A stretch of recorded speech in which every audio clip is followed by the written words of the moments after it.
Hello दोस्तों, welcome to Mahi and mom's kitchen. अगर मैं आपसे कहूँ कि घर में रखे सिंपल से सामान से आप भी मार्केट में मिलने वाले ये 800 रुपए किलो वाले लड्डू घर पर बना सकते हो, तो आप तो क्या कोई भी विश्वास नहीं करेगा। एकदम सॉफ्ट, दानेदार, ड्राई फ्रूट से भरे हुए, नर्म मुलायम, मुंह में घुल जाने वाले ये जो लड्डू है, बस दूध में बेसन घोलकर मैंने इन्हें बनाया है। तो आने वाले बहुत सारे त्योहारों पर रोज हमें कुछ न कुछ नया मीठा चाहिए, तो क्यों ना घर पर ही बहुत ही आराम से ये टेस्टी मिठाई घर पर बनाएं। तो चलो दोस्तों, बनाते हैं ये बहुत ही टेस्टी, सॉफ्ट और बहुत ही डिलीशियस लड्डू की रेसिपी। देखने के बाद कोई भी इसे पहचान ही नहीं पाएगा कि आपने इसे घर पर बनाया है, और वो भी घर के सामान से। जब आप इसे हाथों से इस तरह तोड़ेंगे तब आपको पता चलेगा कि ये बहुत ही ज्यादा सॉफ्ट और माउथ मेल्टिंग है। तो चलिए झटपट इसे बना लेते हैं। इसे बनाने के लिए मैंने यहाँ पर मेजरमेंट के लिए कप का इस्तेमाल किया है। तो ये 1 कप का मेजरमेंट है, तो इस तरह से मैं 2 कप बेसन यहाँ पर एक बड़े बाउल में ले लूंगी। आप भी कोई भी कप या कटोरी सेट कर लें और उसी से मेजरमेंट करें। अब इस बेसन को हम एक छलनी से छान लेंगे। छानना क्यों है वो मैं आपको आगे बताती हूँ।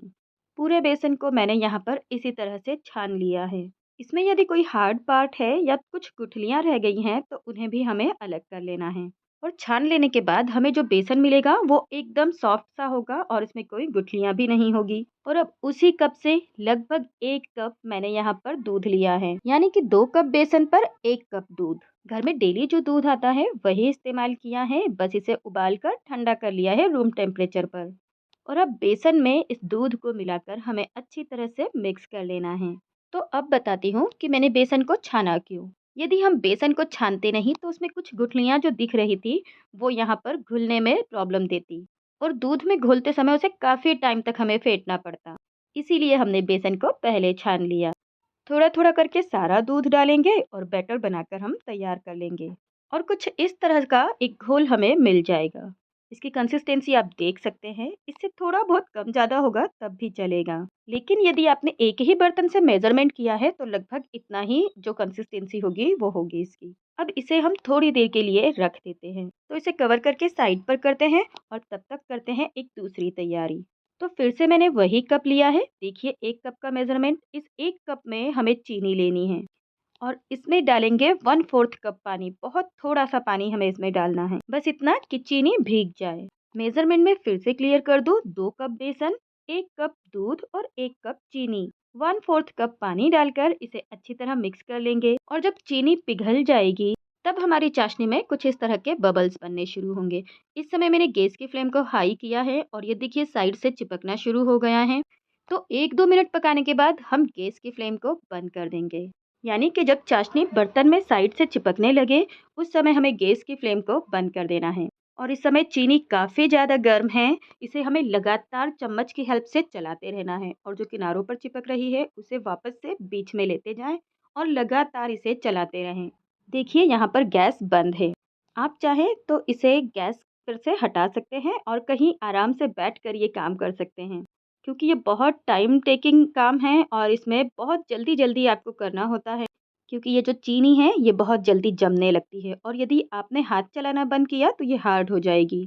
बेसिकली हम यहाँ पर चीनी का बूरा बना रहे हैं, जो कि हमारी रेसिपी में एक बहुत ही अच्छा टेक्सचर क्रिएट करेगा। और देखिए लगातार हाथ चलाते हुए ये जो चीनी है एकदम पाउडर फॉर्म में आ गई है और वापस से ड्राई हो गई है। अब आपको लग सकता है कि हमें चीनी को यदि ड्राई ही करना था तो हमने इसे गीला क्यों किया। एक्चुअली इसकी जगह हम चीनी के पाउडर का इस्तेमाल भी कर सकते हैं। लेकिन जब हम चीनी के पाउडर का इस्तेमाल करते हैं तो जैसे ही वो मॉइस्चर के कांटेक्ट में आएगी तो थोड़ा मॉइस्चर रिलीज करेगी और जो हमारी स्वीट्स या मिठाई हम बना रहे हैं उसके टेक्सचर को थोड़ा सा सॉफ्ट कर देगी। यानी कि मिठाई का जो परफेक्ट शेप आना चाहिए वो नहीं आएगा और उसमें थोड़ा गीलापन रहेगा। तो जो मार्केट वाला परफेक्ट दानेदार टेक्सचर आता है वो आप मिस कर देंगे यदि आप ये स्टेप मिस करते हैं। तो देखिए ये हमारा चीनी का बूरा बनकर तैयार हो चुका है, एकदम ड्राई और दानेदार। आप इसे हाथों से इस तरह से टच करेंगे, हाथों में बिल्कुल भी नहीं चिपकेगा, एकदम ड्राई बनकर तैयार होगा। अब आप इसे ऐसे ही रखें या चाहे तो छान सकते हैं, थोड़ा सा पाउडर फॉर्म कर सकते हैं और कुछ जो दाने रह रह जाते हैं उसे फिर से आप मिक्सर जार में डाल के हल्का सा ग्राइंड कर लें, तो एकदम अच्छा सा इसका टेक्सचर हो जाएगा। इसके बाद एक पैन में हम लेंगे यहाँ पर आधा कप के लगभग घी।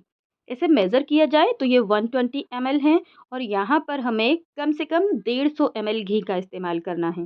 120 ml या लगभग आधा कप हमने अभी डाला है और थोड़ा-सा और 1 से 2 चम्मच घी हमें बाद में लगेगा। अब पैन को बहुत ज़्यादा गर्म नहीं करना है और ना ही घी को बहुत गर्म करना है। जब ये हल्का-सा गुनगुना हो तभी हमें ये जो पेस्ट हमने बनाकर रखा था ना दूध और बेसन का, इसे भी डाल देना है। अब एक प्रश्न आता है कि क्यों हमें घी को गर्म नहीं करना है? यदि हमने घी को गर्म किया, तो जब हम बेसन का बैटर इसमें डालेंगे तो वो फ्राई हो जाएगा पकोड़े की तरह और हमें इसे फ्राई नहीं करना है, हल्का-सा भून लेना है। जो लड्डू हम बना रहे हैं उसमें ये जो मेथड है बहुत ही यूज़फुल है। आप चाहें तो बेसन को भी पहले घी में सेक सकते थे, लेकिन उस तरह से सेकने पर जो लड्डू होता है उसका टेक्सचर थोड़ा-सा ड्राई होता है, भुरभुरापन रह जाता है उसमें। लेकिन जब आप दूध में घोलकर फिर इसे सेकेंगे तो इसका टेक्सचर कुछ अलग होगा। इसमें सॉफ्टनेस होगी, एक नमी होगी और इस तरह से जब हम लड्डू बनाते हैं तो जो नॉर्मली लड्डू बनते हैं उससे कहीं ज़्यादा ये बनकर तैयार होंगे। तो यहाँ पर सिर्फ 2 कप बेसन में आप काफ़ी सारे लड्डू बनाकर तैयार कर सकते हैं। अब इस मिक्सचर को हमें थोड़ा-थोड़ा इस तरह से मिक्स करते हुए सेकते रहना है और तब तक सेकना है जब तक कि ये एकदम ड्राई ना हो जाए। जब ये मिक्सचर घी में भुन रहा होता है तो धीरे-धीरे करके ड्राई होने लगता है और लगातार चलाते रहने के बाद ये थोड़ा-सा ड्राई फॉर्म में आने लगता है। देखिए लगातार चलाते हुए ये काफ़ी हद तक ड्राई हो चुका है और इसका टेक्सचर काफ़ी ज़्यादा अच्छा हो गया है। तो इसे अभी हमें थोड़ी देर और भून लेना है। यहाँ मैं एकदम लो टू मीडियम फ्लेम पर इसे इस तरह से सेक रही हूँ, तो थोड़ी देर के लिए हम गैस को छोड़ सकते हैं, यानी लगातार चलाने की ज़रूरत नहीं है। बीच में थोड़ी-थोड़ी देर के लिए आप इसे छोड़ सकते हैं। तो चलिए इसे थोड़ी देर ऐसे ही छोड़ते हैं और एक और तैयारी कर लेते हैं। मैंने कहा था कि हमें 1 से 2 चम्मच घी और बाद में लगेगा, तो लगभग 2 बड़े चम्मच घी मैंने यहाँ पर लिया है और इसमें हम डाल देंगे बारीक कटे हुए काजू और बादाम और इन्हें भी हम घी में अच्छी तरह से फ्राई कर लेंगे। ड्राई फ्रूट्स को इस तरह से फ्राई करने के बाद ये बहुत ही क्रंची हो जाते हैं, बस इसीलिए हमें इसे इस तरह से फ्राई करना है और सारे ड्राई फ्रूट्स और घी को हम इस मिक्सचर में डालकर अच्छी तरह से फिर से मिक्स कर देंगे। तो इस तरह से यहाँ पर हमने 150 ml घी का इस्तेमाल किया है लड्डू बनाने के लिए और 1/4 कप यहाँ पर मैं कोकोनट का जो बूरा होता है यानी डेसिकेटेड कोकोनट वो इस्तेमाल कर रही हूँ। इससे लड्डू बहुत टेस्टी बनेंगे और नारियल का भी टेस्ट इसमें आएगा। तो अब सभी चीज़ों को अच्छी तरह मिक्स करते हुए थोड़ी देर के लिए और सेकेंगे और मिक्सचर का टेक्सचर देखिए आप कितना अच्छा हो गया है। कम से कम हमें इसे 10 मिनट के लिए इसी तरह से पकाना होता है। इतनी देर में ये काफ़ी अच्छी तरह से भुन जाता है और इसमें से भीनी-भीनी सी खुशबू आने लगती है। खुशबू को और ज़्यादा बढ़ाना है तो इसमें डाल देते हैं इलायची। साथ ही डाला है ये जो चीनी का बूरा हमने बनाया था वो। मैंने इसे छान लिया था और जो दरदरा रह गया था उसे फिर से ग्राइंड किया और पूरा का पूरा मैंने यहाँ पर इसमें ऐड कर दिया है और फिर से हम सभी चीज़ों को अच्छी तरह से मिक्स करेंगे और 1 से 2 मिनट के लिए इसे भी फिर से सेक लेंगे। और अब आप इसका टेक्सचर देखिए, इतना सुंदर कलर हो जाता है इसका। घी और बेसन के भुनने के बाद बहुत ही प्यारी भीनी-भीनी सी खुशबू आने लगती है। चीनी का बूरा मिला है इसलिए एकदम दानेदार। इस समय गैस की फ्लेम को बंद करके इसे थोड़ा-सा ठंडा होने दें और जब ये हाथ में लेने लायक हो जाए तब इससे लड्डू बना लेंगे। तो मनचाहे रूप में आप छोटे-बड़े इसके लड्डू बना सकते हैं और थोड़े से बादाम इसमें इस तरह से लगा लीजिए, तो ये हो जाएँगे एकदम मार्केट स्टाइल लड्डू बनकर तैयार, जिन्हें आप कभी भी किसी भी त्योहार पर आराम से बना सकते हैं और बहुत ही टेस्टी इसका आप मज़ा भी ले सकते हैं। मैं यहाँ पर मीडियम साइज़ के लड्डू बना रही हूँ और जब ये थोड़ा हल्का गर्म होगा तभी इसे बनाना शुरू करें ताकि इसे बनाने में आपको कोई प्रॉब्लम ना हो, क्योंकि ड्राई होने के बाद ये थोड़ा-सा बनेगा नहीं और लड्डू कोई भी हो, जब ये हल्के गर्म होते हैं तभी बनाए जाते हैं। तो ये लड्डू बनकर तैयार है। इसी तरह से सारे लड्डू बनाएँगे। मैं तो इस बार कान्हा जी के लिए माखन मिश्री पंजीरी के साथ भोग के लिए यही लड्डू इस्तेमाल करने वाली हूँ। क्योंकि प्रसाद में हमें कुछ ना कुछ मीठा तो बनाना ही है, तो इस बार यही लड्डू बनाकर तैयार किए हैं।